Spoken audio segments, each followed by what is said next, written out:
नमस्कार दोस्तों, ये डिक्टेशन 80 शब्द प्रति मिनट का होगा जो कि 400 शब्दों का रहेगा। 5 मिनट तक बोला जाएगा। 10 सेकंड बाद स्टार्ट किया जाएगा।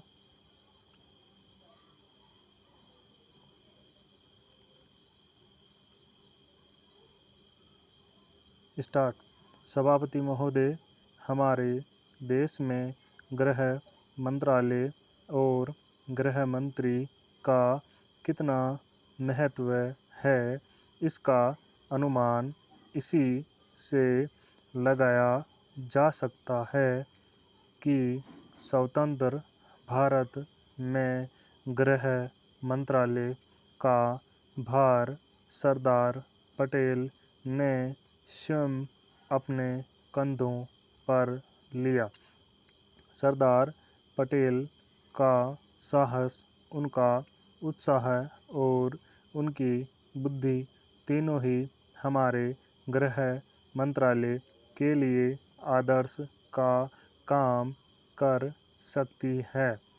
परंतु दुर्भाग्य से सरदार के पश्चात इन तीनों बातों में कुछ कमी आती हुई दिखाई देती है। उदाहरण के लिए एक ही बात मैं कहना चाहता हूँ।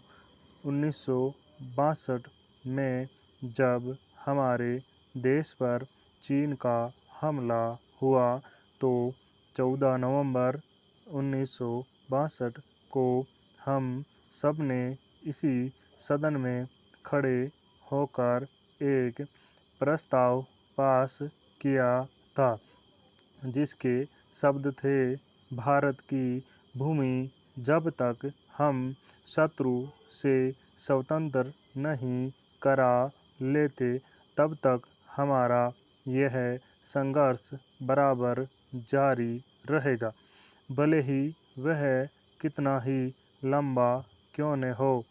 लेकिन कुछ दिन बाद आगे चलकर हमने राष्ट्रीय एकता सप्ताह या दिवस मनाना शुरू किया तो हमने उस प्रतिज्ञा को कुछ दूसरे शब्दों में बदल दिया।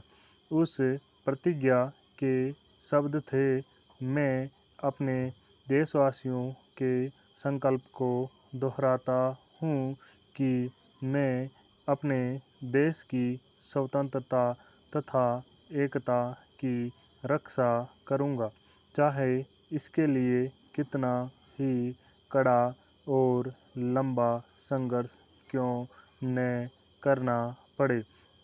मैं राष्ट्रीय एकता तथा बल के लिए तन मन से काम करने की शपथ लेता हूँ। लेकिन इस बार राष्ट्रीय एकता सप्ताह के सिलसिले में एक छोटा सा प्रकाशन भारत सरकार की ओर से प्रकाशित हुआ है।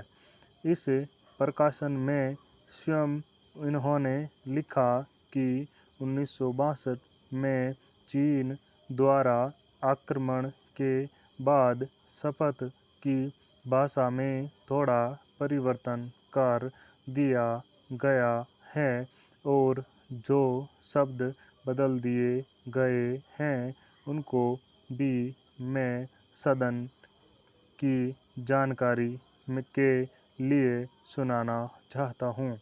मैं प्रतिज्ञा करता हूँ कि मैं कभी हिंसा का प्रयोग नहीं करूँगा और मेरा विश्वास है कि धर्म, भाषा, प्रांत संबंधी तथा अन्य सभी राजनीतिक और आर्थिक विवादों का शांतिपूर्वक और संवैधानिक तरीकों द्वारा हल किया जाना चाहिए।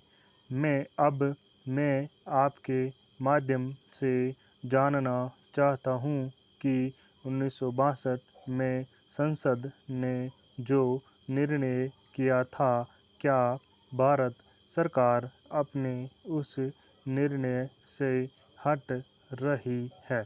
अगर सरकार अपने निर्णय से हट रही है तो यह जो सरकारी प्रकाशन आया है जिसके द्वारा 1962 की शपथ में परिवर्तन किया गया है, इसका आधार क्या है? स्टॉप।